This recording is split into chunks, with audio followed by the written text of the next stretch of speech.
जगत में प्रत्येक व्यक्ति को किसी ना किसी प्रकार की निर्बलता अवश्य होती है। जैसे कोई बहुत तेजी से दौड़ नहीं पाता तो कोई अधिक भार नहीं उठा पाता, कोई असाध्य रोग से पीड़ित रहता है तो कोई पढ़े हुए पाठों को स्मरण में नहीं रख पाता। ऐसे अनेकों उदाहरण और भी हैं। क्या आप किसी ऐसे व्यक्ति को जानते हैं जिसे सब कुछ प्राप्त हो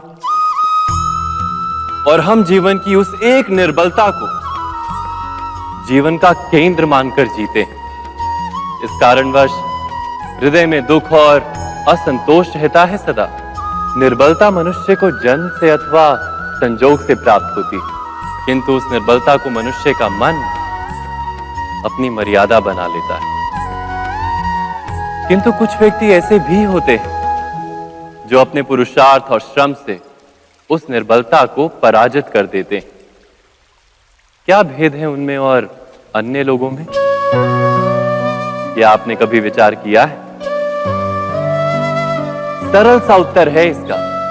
जो व्यक्ति निर्बलता से पराजित नहीं होता, जो पुरुषार्थ करने का साहस रखता है हृदय में, वो निर्बलता को पार कर जाता है। अर्थात निर्बलता अवश्य ईश्वर देता है, किंतु मर्यादा मनुष्य का मन ही निर्मित करता है। स्वयं विचार कीजिए।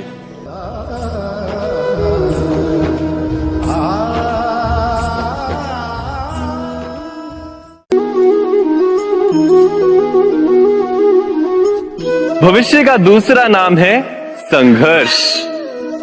हृदय में आज इच्छा होती है और यदि पूर्ण नहीं हो पाती तो हृदय भविष्य की योजना बनाता है।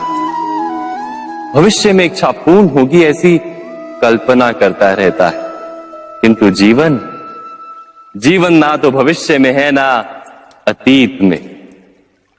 जीवन तो इस क्षण का नाम, अर्थात इस क्षण का अनुभव ही जीवन का अनुभव। पर हम ये जानते हुए भी इतना सा सत्य समझ नहीं पाते। या तो हम बीते हुए समय के स्मरणों को घेर कर बैठे रहते हैं, या फिर आने वाले समय के लिए हम योजनाएं बनाते रहते हैं और जीवन जीवन बीत जाता है। एक सत्य यदि हम हृदय में उतार लें कि ना हम भविष्य देख सकते हैं, ना ही भविष्य निर्मित कर सकते हैं, हम तो केवल धैर्य और साहस के साथ भविष्य को आलिंगन दे सकते हैं, स्वागत कर सकते हैं भविष्य का। तो क्या जीवन का हर पल जीवन से नहीं भर जाएगा? स्वयं विचार कीजिए।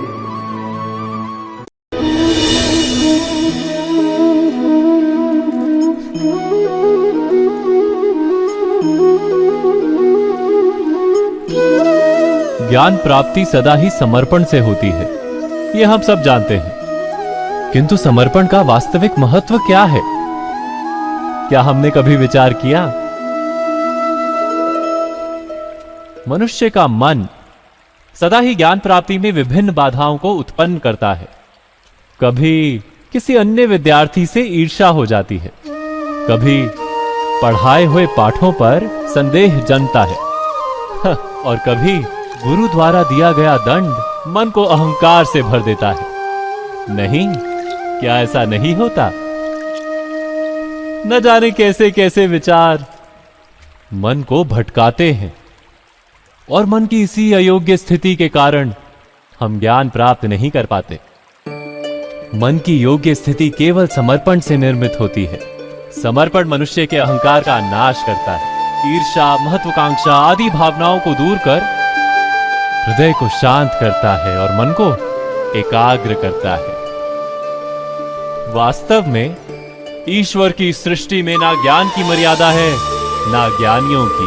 गुरु दत्तात्रेय ने तो गाय और श्वान से भी ज्ञान प्राप्त कर लिया था। अर्थात विषय ब्रह्म ज्ञान का हो या जीवन के ज्ञान का या गुरुकुल में प्राप्त होने वाले ज्ञान का, उसकी प्राप्ति के लिए गुरु से अधिक महत्व है उस गुरु के प्रति हमारा समर्पण। क्या ये सत्य नहीं?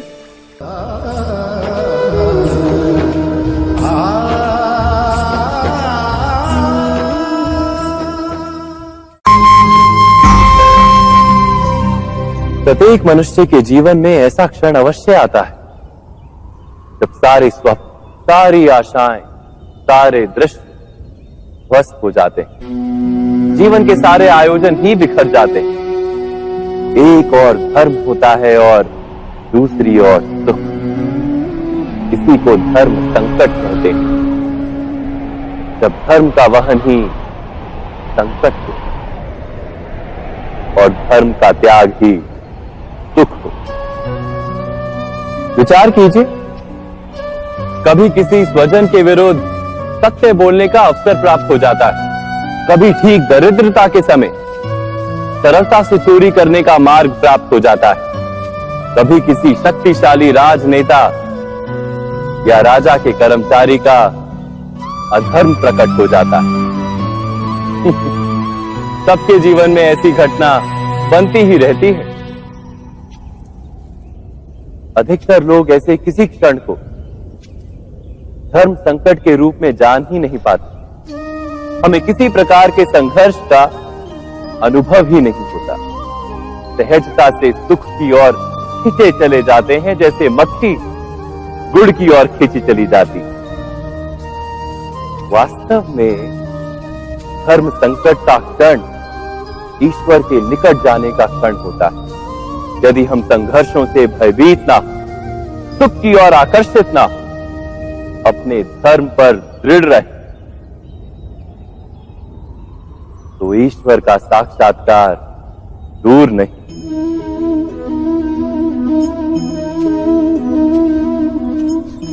पवन से युद्ध करने वाला पत्ता यदि पेड़ से गिरता है तो भी आकाश की ओर उठता है। पवन से झुकने वाली घास वहीं भूमि पर रह जाती। अर्थात धर्म संकट से यदि हम संकट को ही टाल दें तो सुख तो मिलता है, जीवन बढ़ता है, किंतु क्या चरित्र नहीं टूटता?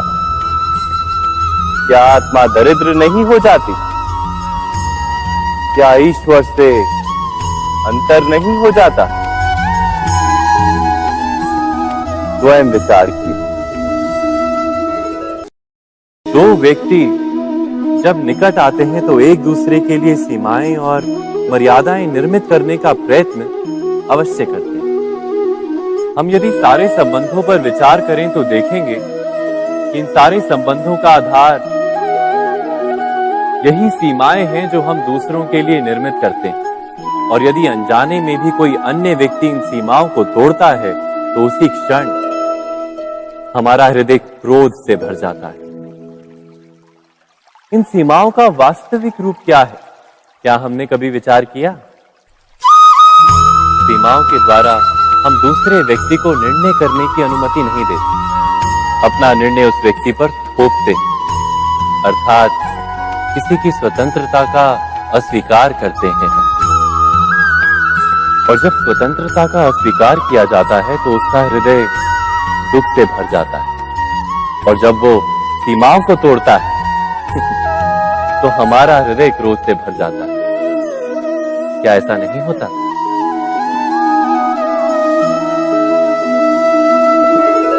पर यदि एक दूसरे की स्वतंत्रता का सम्मान किया जाए तो किसी मर्यादाओं या सीमाओं की आवश्यकता ही नहीं होती। अर्थात जिस प्रकार स्वीकार किसी संबंध का देह है, क्या वैसे ही स्वतंत्रता किसी संबंध की आत्मा नहीं? स्वयं विचार कीजिए। सबके जीवन में ऐसा प्रसंग अवश्य आता है कि सत्य कहने का निश्चय होता है हृदय में, किंतु मुख से सत्य निकल नहीं पाता। कोई भय मन को घेर लेता है। किसी घटना अथवा प्रसंग के बारे में बात करना या फिर स्वयं से कोई भूल हो जाए उसके बारे में कुछ बोलना, क्या ये सत्य है? नहीं, ये तो केवल तथ्य है। अर्थात जैसा हुआ था वैसा केवल बोल देना सामान्य सी बात। किंतु कभी कभी उस तथ्य को बोलते हुए भी भय लगता है। कदाचित किसी दूसरे की भावनाओं का विचार आता है मन। दूसरे को दुख होगा ये भय भी शब्दों को रोकता है। तो ये सत्य क्या है? क्या हमने कभी विचार किया है? जब भय रहते हुए भी कोई तथ्य बोलता है तो वो सत्य कहलाता है। वास्तव में सत्य कुछ और नहीं, केवल निर्भयता का दूसरा नाम है। और निर्भय होने का कोई समय नहीं होता, क्योंकि निर्भयता आत्मा का स्वभाव है। अर्थात क्या प्रत्येक क्षण सत्य बोलने का क्षण नहीं होता?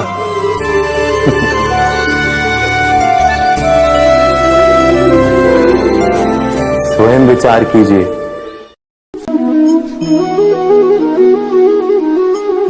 श्रेष्ठता का क्या अर्थ है? श्रेष्ठता का अर्थ है दूसरों से अधिक ज्ञान प्राप्त करना।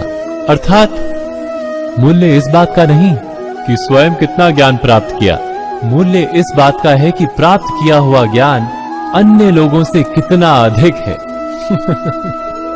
अर्थात श्रेष्ठता की इच्छा ज्ञान प्राप्ति को भी एक स्पर्धा बना देती है। और स्पर्धा में विजय अंतिम कब होती है?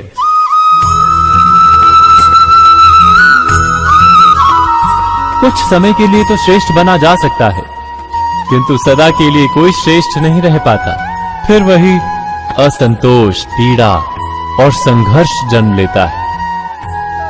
किंतु श्रेष्ठ बनने के बदले यदि उत्तम बनने का प्रयत्न करें तो क्या होगा? उत्तम का अर्थ है कि जितना प्राप्त करने योग्य है वो सब प्राप्त करना, किसी से अधिक पाने की इच्छा से नहीं, मात्र आत्मा की तृप्ति हेतु कुछ प्राप्त करना। उत्तम के मार्ग पर किसी अन्य से स्पर्धा नहीं होती, स्वयं अपने आप से स्पर्धा होती है। अर्थात उत्तम बनने का प्रयत्न करने वाले को देर अबेर सारा ज्ञान प्राप्त हो जाता है, बिना प्रयत्न के ही वो श्रेष्ठ बन जाता है। किंतु जो श्रेष्ठ बनने का प्रयत्न करता है वो श्रेष्ठ बने या ना बने, उत्तम कभी नहीं बन पाता।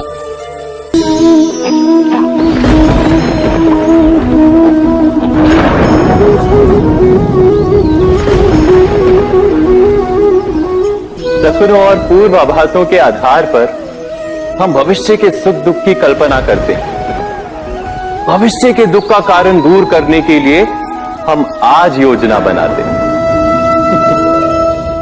किंतु कल के संकट को आज निर्मूल करने से हमें लाभ मिलता है या हानि पहुंचती है, ये प्रश्न हम कभी नहीं करते। सत्य तो ये है कि संकट और उसका निवारण साथ जन से, व्यक्ति के लिए भी और सृष्टि के लिए भी। नहीं, आप अपने भूतकाल का स्मरण कीजिए, इतिहास को देखिए, आप तुरंत ही ये जान पाएंगे कि जब जब संकट आता है तब तब उसका निवारण करने वाली शक्ति भी जन्म लेती है। यही तो जगत का चलन है। वस्तुतः संकट ही शक्ति के जन्म का कारण है। प्रत्येक व्यक्ति जब संकट से निकलता है तो एक पद आगे बढ़ा होता है, अधिक चमकता है, आत्मविश्वास से अधिक भरा होता है, न केवल अपने लिए अपितु विश्व के लिए भी। क्या ये सत्य नहीं? वास्तव में संकट का जन्म है एक अवसर का जन्म, अपने आप को बदलने का, अपने विचारों को ऊंचाई पर करने का अवसर, अपनी आत्मा को बलवान और ज्ञान मंडित बनाने का अवसर। जो ये कर पाता है उसे कोई संकट नहीं होता, किंतु जो ये नहीं कर पाता वो तो स्वयं एक संकट है विश्व के लिए। विचार कीजिए।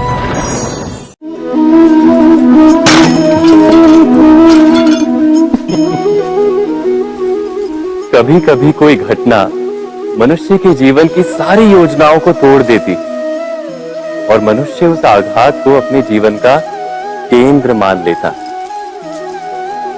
पर क्या भविष्य मनुष्य की योजनाओं के आधार पर निर्मित होते हैं? नहीं। जिस प्रकार किसी ऊंचे पर्वत पर सर्वप्रथम चढ़ने वाला उस पर्वत की तलाई में बैठकर जो योजना बनाता है, क्या वही योजना उसे उस पर्वत की चोटी तक पहुंचाती है?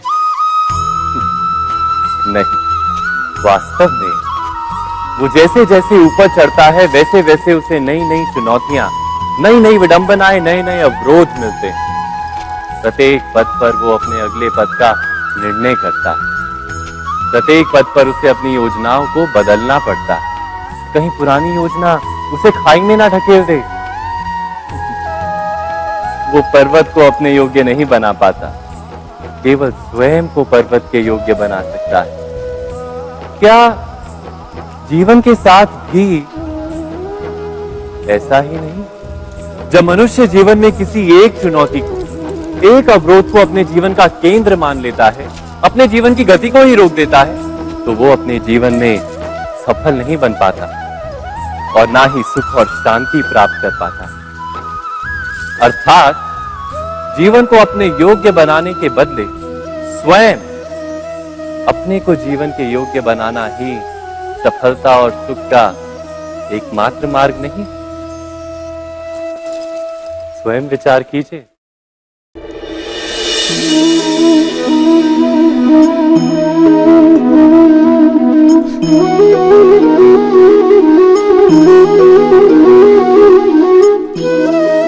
जीवन का हर क्षण निर्णय का क्षण होता है। प्रत्येक पद पर दूसरे पद के विषय में कोई निर्णय करना ही पड़ता है और निर्णय अपना प्रभाव छोड़ जाता है। आज किए गए निर्णय भविष्य में सुख अथवा दुख निर्मित करते हैं, ना केवल अपने लिए, अपने परिवार के लिए भी, आने वाली पीढ़ियों के लिए भी। जब कोई दुविधा सामने आती है तो मन व्याकुल हो जाता है, अनिश्चय से भर जाता है। निर्णय का वो क्षण युद्ध बन जाता है और मन बन जाता है युद्ध भूमि। अधिकतर निर्णय हम दुविधा का उपाय करने के लिए नहीं, केवल मन को शांत करने के लिए लेते हैं। पर क्या कोई दौड़ते हुए भोजन कर सकता है? नहीं। तो क्या युद्ध से जूझता हुआ मन कोई योग्य निर्णय ले पाएगा? वास्तव में शांत मन से जब कोई निर्णय करता है तो अपने लिए सुखद भविष्य बनाता है, किंतु अपने मन को शांत करने के लिए जब कोई निर्णय करता है तो वो व्यक्ति भविष्य में अपने लिए कांटों भरा वृक्ष लगाता है।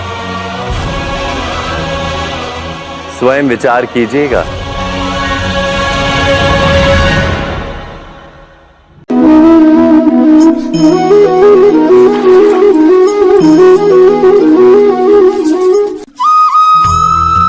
जीवन में आने वाले संघर्षों के लिए जब मनुष्य स्वयं को योग्य नहीं मानता, जब उसे अपने ही बल पर विश्वास नहीं रहता, तब वो सद्गुणों को त्याग कर दुर्गुणों को अपनाता है। वस्तुतः मनुष्य के जीवन में दुर्जनता जन्म ही तब लेती है जब उसके अंतर में आत्मविश्वास नहीं होता। आत्मविश्वास ही अच्छाई को धारण करता है। ये आत्मविश्वास है क्या?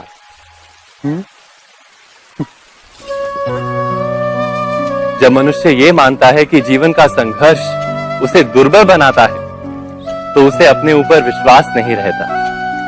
वो संघर्ष के पार जाने के बदले संघर्ष से छूटने के उपाय ढूंढने लगता है। किंतु जब वो ये समझता है कि ये संघर्ष उसे अधिक शक्तिशाली बनाते हैं, ठीक जैसे व्यायाम करने से देह की शक्ति बढ़ती, तो प्रत्येक संघर्ष के साथ उसका उत्साह बढ़ता है। अर्थात आत्मविश्वास और कुछ भी नहीं, मन की स्थिति, जीवन को देखने का दृष्टिकोण मात्र है। और जीवन का दृष्टिकोण तो मनुष्य के अपने वश में होता है। स्वयं विचार कीजिए।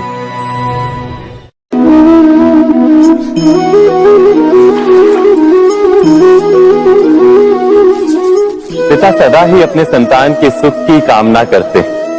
उनके भविष्य की चिंता करते रहते हैं।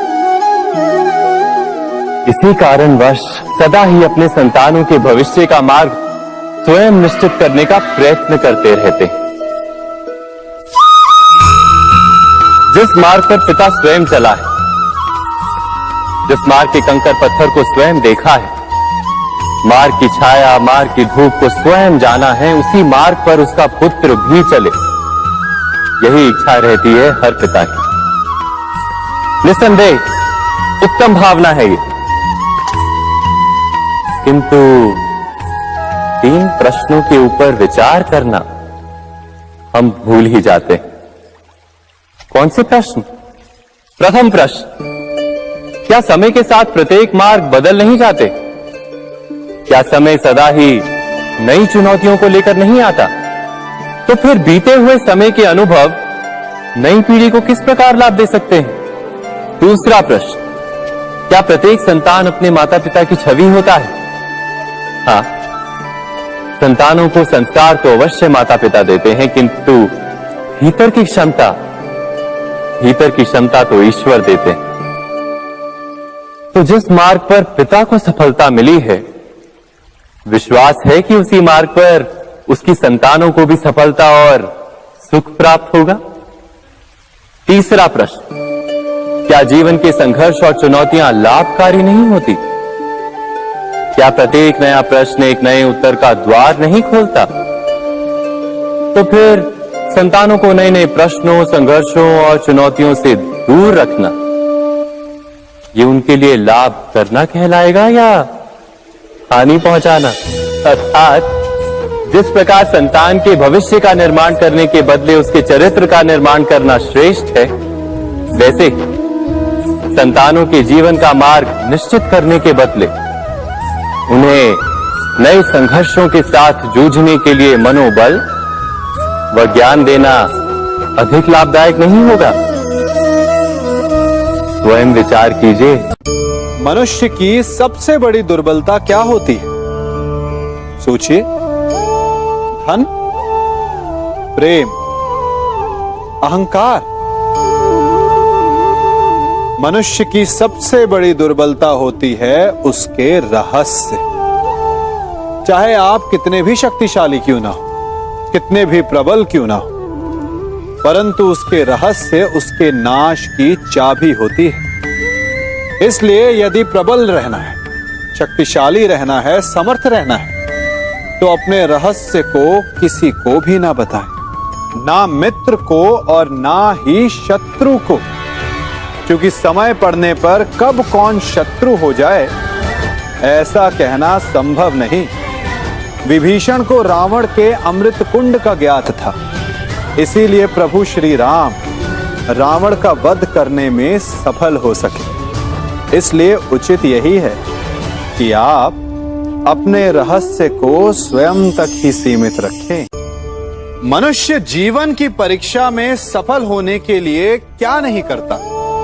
वो परिश्रम करता है, दौड़ भाग करता है, और ये सब करने के पश्चात भी जब उसका काम नहीं बनता तो वो नकल करता है ना?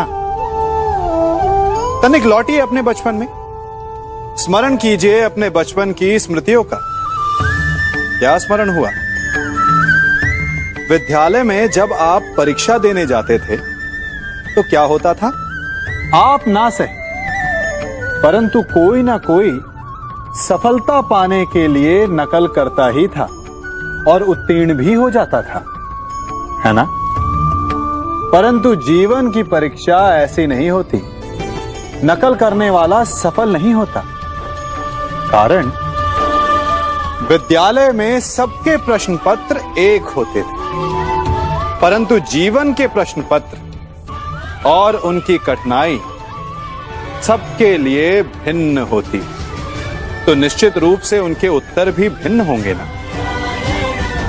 इसलिए यदि आपको जीवन में सफलता पानी है तो नकल ना कीजिए, स्वयं के प्रश्नों का उत्तर स्वयं ढूंढिए और सफलता आपकी ही होगी। मनुष्य का जीवन हार और जीत, विजय और पराजय सफलता और असफलता के मध्य झूलता रहता है। आपके साथ भी ऐसा होता होगा, है ना? जब आप सफल होते हैं, किसी चुनौती पर विजय पाते हैं, तो मन प्रसन्नता से आनंद के उपवन में झूमने लगता है, और जब आप असफल होते हैं, तब मन दुख और पीड़ा के सागर में डूबने लगता है। परंतु वास्तव में सफलता और असफलता है क्या? तनिक ध्यान से सोचिए। ये केवल हमारी मनोस्थिति मात्र है। हमारी पराजय तब नहीं होती जब हमारा शत्रु विजय प्राप्त कर ले। हमारी पराजय तब होती है जब हम पराजय स्वीकार कर लें। हम असफल तब नहीं होते जब हम लक्ष्य ना पा सके। हम असफल तब होते हैं जब हम प्रयास करना बंद कर दें। इसलिए प्रयास करते रहें और हार ना मानें, क्योंकि जिस दिन आप हार स्वीकारना बंद कर देंगे, जीत आपके चरणों में होगी।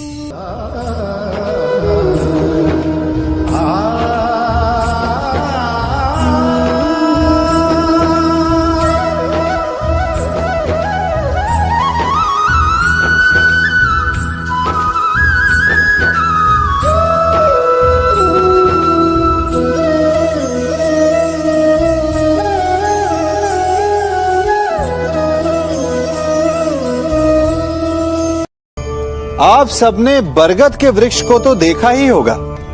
क्या आपको ज्ञात है, बरगद के वृक्ष के बीज का आकार राई से भी छोटा होता है, परंतु बरगद का वृक्ष संसार के महाकाय वृक्षों में जाना जाता है। जब उसका जन्म होता है, तब उसमें वो जटाएं, वो शाखाएं नहीं होती, परंतु जैसे जैसे उसका विस्तार होता है, जैसे जैसे वो अधिक शाखाओं का भार उठाता है, अधिक पत्तियों का सृजन करता है, वैसे वैसे उसकी शाखाएं जटाएं बनकर जड़ तक पहुंचती है और इस वृक्ष को सहारा देती है। ये जीवन का बहुत महत्वपूर्ण पथ है। बिना लोभ लालच शुभ कार्य करें, अन्य लोगों की सहायता करें। धीरे धीरे आपने जिनकी सहायता की, वो आपके सहायक बनते जाएंगे, आपकी जड़ों को और बलशाली बनाएंगे, आयु मान और आकार बढ़ाएंगे। सहजीवन, सहायता और निष्काम कर्म आपको मृत्यु के पश्चात भी मरने नहीं देगा, आपको अमर रखेगा। हमारा शरीर प्रकृति का एक महान आविष्कार है। इससे जटिल संरचना संसार में और कोई नहीं।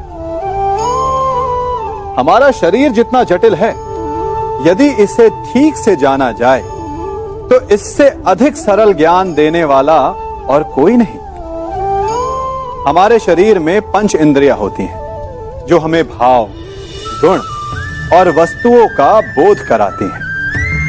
हमारे पास आंखें हैं, नाक है, स्पर्श के लिए त्वचा है, कान है और जीभा है। सबका भिन्न भिन्न कार्य है। आंखों से देखना, कानों से सुनना, नथनों से श्वास लेना, त्वचा से स्पर्श करना और जीभा से स्वाद लेना। परंतु क्या आपने कभी सोचा कि प्रकृति ने हमें 2 आंखें दी, 2 नथने दी, 2 कान दी, स्पर्श के लिए ये पूरा शरीर दिया, परंतु जीभा केवल 1 दी? ऐसा क्यों? क्योंकि प्रकृति चाहती है कि हम देखें अधिक, सुने अधिक और ज्ञान अधिक अर्जित करें, बोले कम। क्योंकि अधिक वाचाल नाश को निमंत्रण देता है। स्मरण रखिएगा।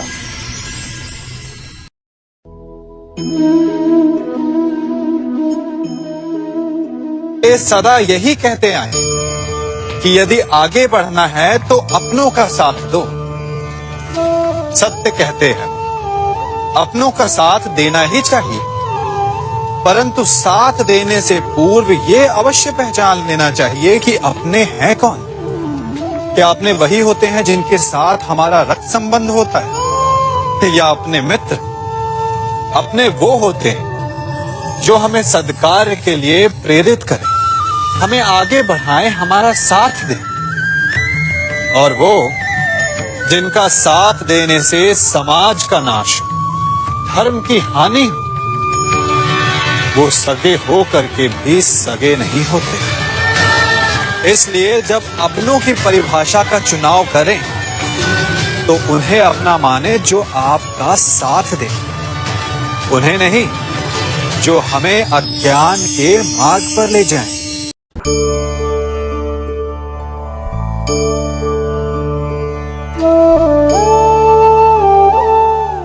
आप जिनसे प्रेम करते हैं सदा उनके समीप रहना चाहते हैं, नहीं चाहते कि कभी अपनों से दूर होना पड़े, बिछड़ना पड़े। परंतु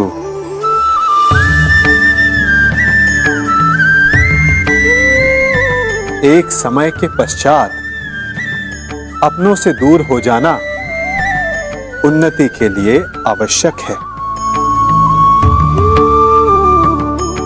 आप माता पिता हैं ना? यदि आप अपनी संतान के जीवन के हर पग पर उनका मार्गदर्शन करते रहेंगे तो आपकी संतान स्वयं मार्ग चुनना कैसे सीखेगी? मार्ग के कांटों से स्वयं को बचाना कैसे सीखेगी? इसीलिए एक समय के पश्चात अपनों से बनाई गई दूरी सदा लाभदायक रहती है। आज मैं आप सबको एक कथा सुनाता हूं। एक दिन प्रातः एक व्यापारी अपने घर से निकला। घर से निकलते ही एक बिल्ली ने उस व्यापारी का मार्ग काट दिया। व्यापारी घबरा गया, वो फिर से घर लौट गया और शुभ घड़ी की प्रतीक्षा करने लगा। और जब वो पुनः अपने घर से निकला तब वो वाहन जा चुका था जिससे राजा तक पहुंचकर उसे भेंट देनी थी। राजा को भेंट नहीं मिली। राजा क्रोधित हो गए। राजा ने उस व्यापारी का व्यापार बंद करवा दिया। इस कारण व्यापारी क्रोधित होकर घर पर अपनी पत्नी से लड़ बैठा। पत्नी अपने बच्चों समेत मैके वापस चली गई और उस व्यापारी के जीवन में यदि कुछ रह गया था तो केवल अंधकार। और इन सब का कारण वो उस बिल्ली को मानता रहा जिसने उसका मार्ग काटा था। ऐसा ही एक दूसरा व्यापारी राजा को भेंट देने निकला और उस व्यापारी का मार्ग भी एक बिल्ली ने काट दिया।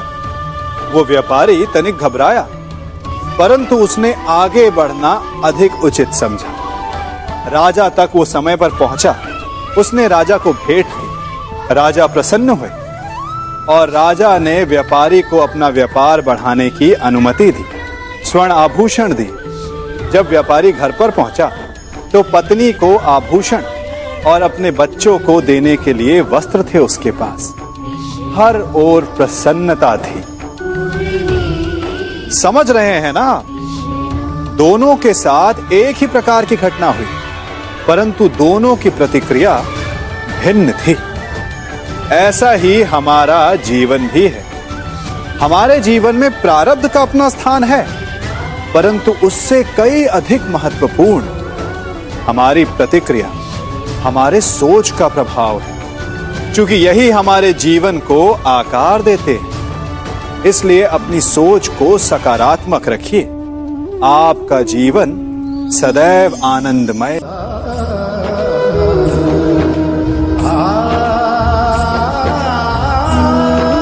हम सभी अपने जीवन में कोई ना कोई कार्य करते हैं। कार्य करते हैं तो थकान की अनुभूति होती है और यदि थकान ना उतरे तो कार्य करने का मन नहीं करता। हम आशा करते हैं कि कदाचित एक दिन में 24 के स्थान पर 26 घंटे होते तो आराम करने के लिए हमें और अधिक समय मिल जाता। हमें ऐसा अनुभव होता है कि हम बहुत अधिक कार्य कर रहे हैं, है ना? परंतु क्या आपने कभी सोचा है कि जो लोग संसार में सफल हैं, उनके पास भी सफल होने के लिए दिन में केवल 24 घंटे थे। तो तो फिर वो सफल क्यों है? इसका एक छोटा सा रहस्य है। वो कार्य चुनते हैं जो उन्हें प्रिय है, जिसे करने में उन्हें आनंद आता है। उन्हें लगता ही नहीं कि वो कार्य कर रहे हैं, उन्हें लगता है कि वो प्रतिपल आनंद मना रहे हैं। और जब आप आनंद मनाते हैं तो थकान कैसी? इसलिए यदि आप जीवन में कोई भी कार्य करें तो वो आपके मन को भाना चाहिए, या जो कार्य आप कर रहे हैं उसे अपने मन को भा देने दो। सफलता आपको मिलेगी।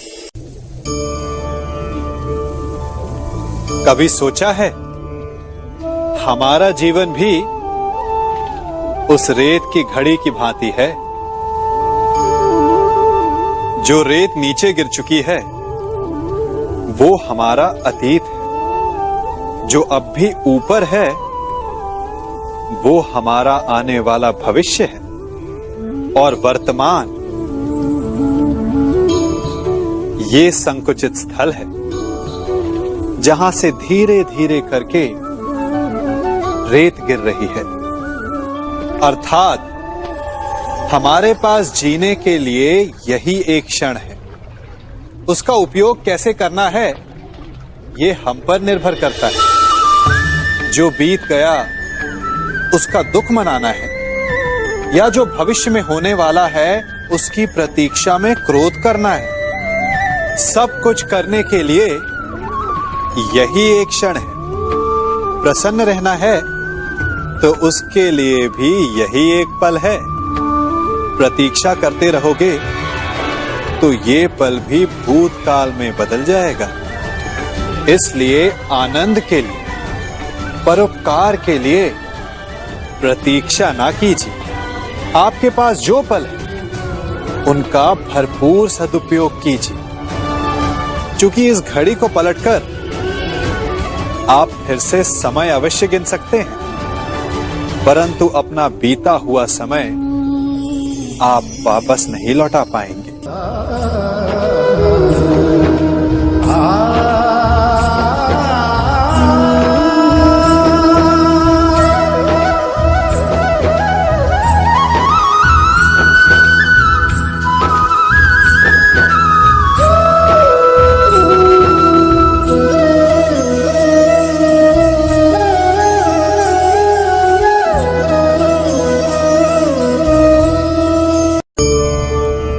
मनुष्य भी बड़ा विचित्र प्राणी है।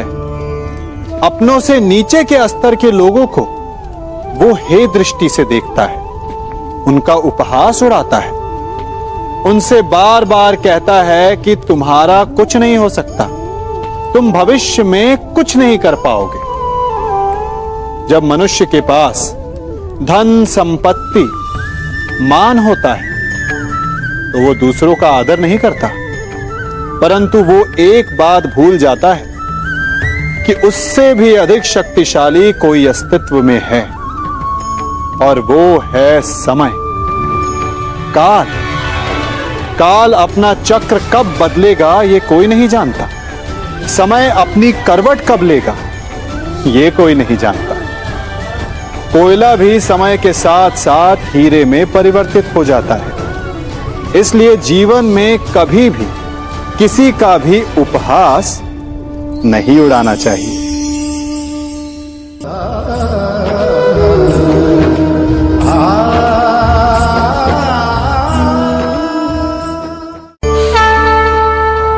गर्व, अभिमान और अहंकार, ये तीनों सुनने में एक जैसे लगते हैं, परंतु तीनों का अर्थ भिन्न होता है और परिणाम भी। तीनों का आरंभ प्रेम से होता है। स्वयं से प्रेम, परिश्रम हमारे मन में गर्व को जन्म देता है और सफलता अभिमान जगाती है।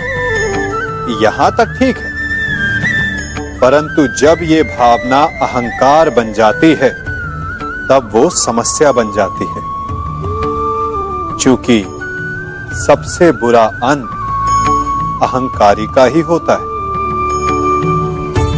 परंतु मनुष्य के लिए पहेली यही है कि पहचाना कैसे जाए कि अहंकार जग गया है और उसका दमन आवश्यक है। इसका उत्तर मैं नहीं, आपका मन देगा। जब तक आप स्वयं से प्रसन्न हैं, जब तक आप सबसे ऊंचा उठने का प्रयास कर रहे हैं, तब तक ठीक है। परंतु जब आपके मन में दूसरों को नीचा समझने का भाव आ जाए तो सावधान हो जाइए, क्योंकि यही अहंकार है जो वास्तव में आपको हीन कर रहा है।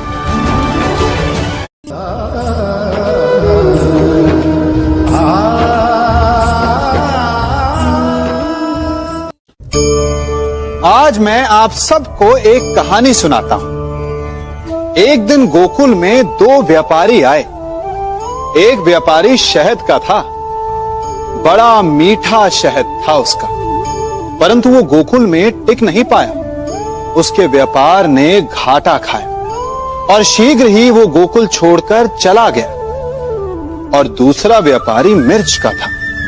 पहले दिन वो एक पोटली लाया और दूसरे ही दिन वो पूरी बैलगाड़ी भर कर लाया और धीरे धीरे पूरी मथुरा में उसकी धाक जम गई। मुझे बड़ा आश्चर्य हुआ, तो मैंने बाबा से पूछा कि ऐसा क्यों कि एक मीठे शहद का व्यापारी कंगाल हो गया और एक मिर्च का व्यापारी धीरे धीरे नगर सेठ बन गया। बाबा मुस्कुराए और उन्होंने कहा कि मीठी बोली बोलने वाले की तीखी मिर्च भी बिक जाती है और जो कड़वी बोली बोलता है उसका मीठा शहद भी नहीं बिकता। वाह, कितने उत्तम विचार हैं उनके, और उचित ही है। मनुष्य अपने जीवन में सदैव अपने वचनों से उठता है और अपने वचनों से ही गिरता है। इसलिए अपने जीवन में सदैव मीठी बोली बोलने का प्रयास कीजिए, आपका जीवन सरल हो जाएगा। मनुष्य की सबसे बड़ी दुर्बलता क्या होती है? सोचिए। धन, प्रेम, अहंकार। मनुष्य की सबसे बड़ी दुर्बलता होती है उसके रहस्य। चाहे आप कितने भी शक्तिशाली क्यों ना हो, कितने भी प्रबल क्यों ना हो, परंतु उसके रहस्य उसके नाश की चाबी होती है। इसलिए यदि प्रबल रहना है, शक्तिशाली रहना है, समर्थ रहना है, तो अपने रहस्य को किसी को भी ना बताएं, ना मित्र को और ना ही शत्रु को, क्योंकि समय पड़ने पर कब कौन शत्रु हो जाए ऐसा कहना संभव नहीं। विभीषण को रावण के अमृत कुंड का ज्ञात था, इसीलिए प्रभु श्री राम रावण का वध करने में सफल हो सके। इसलिए उचित यही है कि आप अपने रहस्य को स्वयं तक ही सीमित रखें।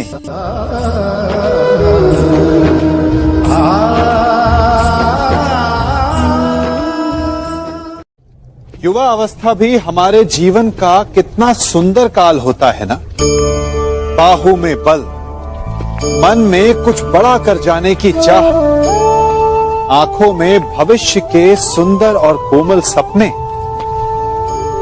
और इसी अवस्था में मनुष्य के भीतर पनपता है प्रेम। किसी को देखकर उस पर मन मोहित हो जाता है और फिर मनुष्य अपना सब कुछ उस पर न्यौछावर कर देना चाहता है। फिर प्रेम की परिणति होती है विवाह में। क्यों?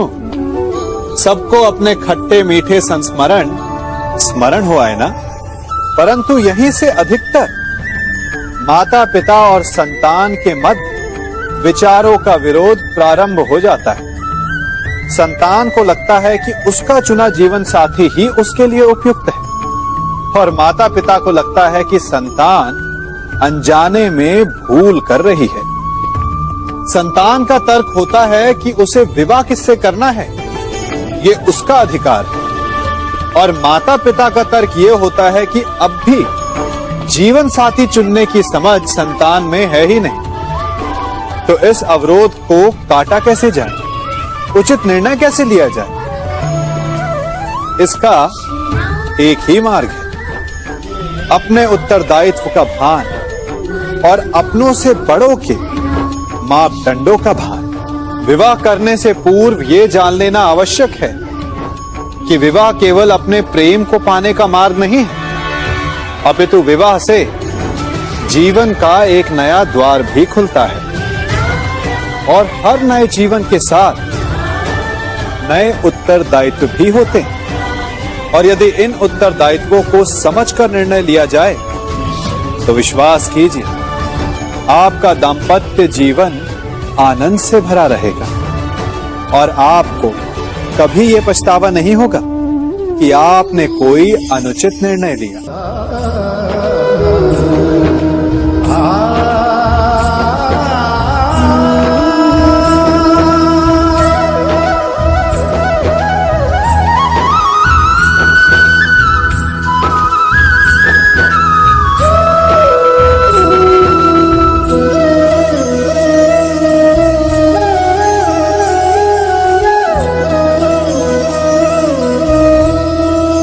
जब सागर का जल वाष्प बनकर उड़ता है तब वो हमें दिखाई नहीं देता।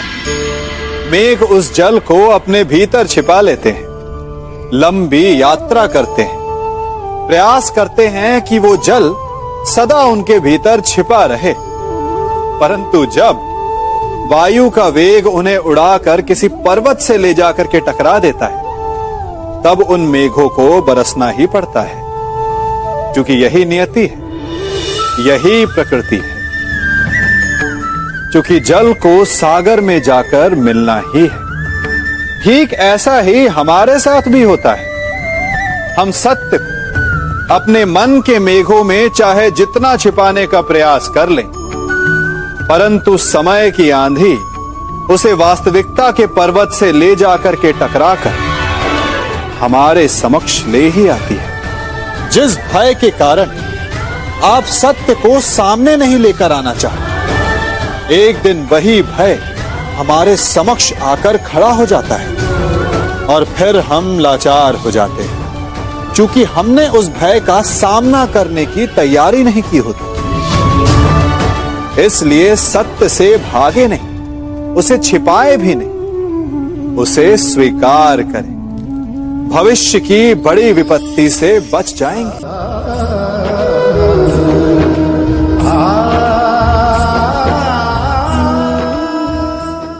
कभी कभी आप सबके जीवन में एक ऐसी विचित्र समस्या अवश्य आती है कि शक्तिशाली के समक्ष मौन हो जाओ। कि उस शक्तिशाली से विवाद करने से बचने के लिए आप मौन रह जाते। मानता हूं, ऐसा करने से आप एक विवाद से बच जाते, एक संघर्ष से बच जाते, परंतु ऐसा बचाव एक बड़े संघर्ष को जन्म दे देता है। कैसे? हमारा मौन रहना अनजाने में उसका समर्थन बन जाता है और वो स्वयं को अधिक शक्तिशाली अनुभव करता है और यहां से हमारा दमन प्रारंभ हो जाता है। एक के बाद एक हम अन्याय में अनचाहे रूप से सम्मिलित होते चले जाते हैं। तो इसका तोड़ क्या है? ये समझने के लिए ये जानना आवश्यक है कि ऐसी कौन सी बात है जो आपको विरोध करने से रोकती है। ये सामने वाले की शक्ति नहीं जो आपको रोकती है, ये आपके भीतर छिपा भय है जो आपको रोकता है। हाँ, कभी कभी भय आपकी सुरक्षा अवश्य कर सकता है, परंतु साथ साथ ये भी जानना आवश्यक है कि ये भय ही है जो आपको मौन भी रखता है। इसलिए अपने मन से भय को निकालिए और खुलकर अनीति का, अन्याय का विरोध कीजिए और फिर देखिएगा आपका मन कितना मुक्त, कितना हल्का अनुभव करेगा।